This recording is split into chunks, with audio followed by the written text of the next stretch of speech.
you have a lot of people really rooting for them. And I feel like they're rooting for them this year because it feels like the roster construction is the best it's been in a long time. And I think it's being appreciated by the national media for once a little bit more.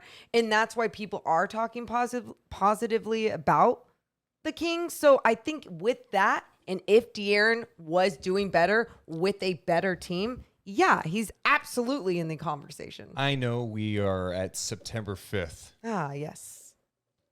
I am fully on board. The Fox is going to have a huge year bandwagon.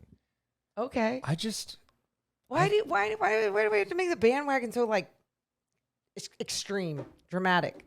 I'm just hop on now. No, like, hop on. You don't need to hop on. Why don't you just like wait and see? I'm not even hop on your bandwagon. I'm driving it. I'm driving the bandwagon. How the hell? Who gave you the keys? I bought the bandwagon. It's on. It's mine.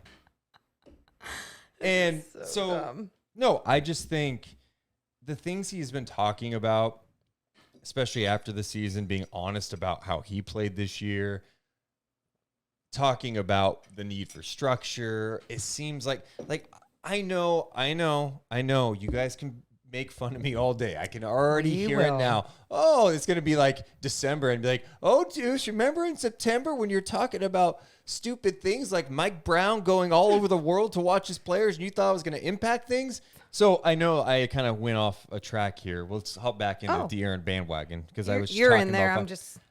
Yeah, I do think he has a seriousness about him this year. I agree.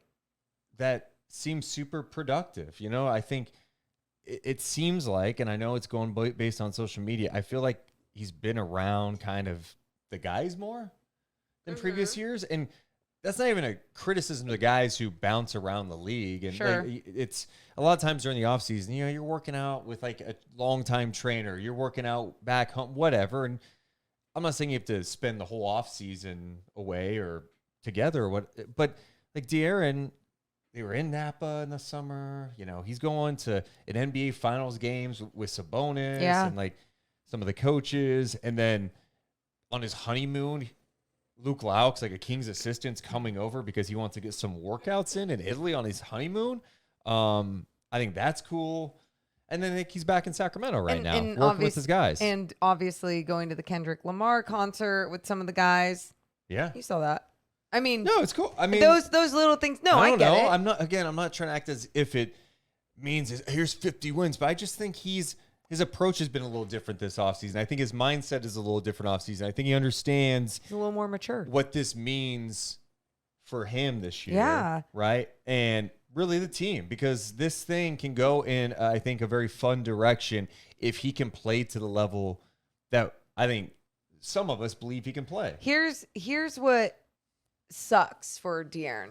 The pressure really is on. I mean, you go around and the narrative is, okay, we've judged De'Aaron Fox with, you know, I don't want to say mediocre talent, but let's just say different talent. This is just the most talent he's had. So my point is, yes, is exactly that. This is not only the best roster he's had around him. This is, you know, a coach that comes from a winning culture. So all the right things are in place. So now the narrative from national media and people have written about it is, okay, he has the most to prove. Oh yeah, we went over that. Just him being one of the top guys in this league that has something to prove.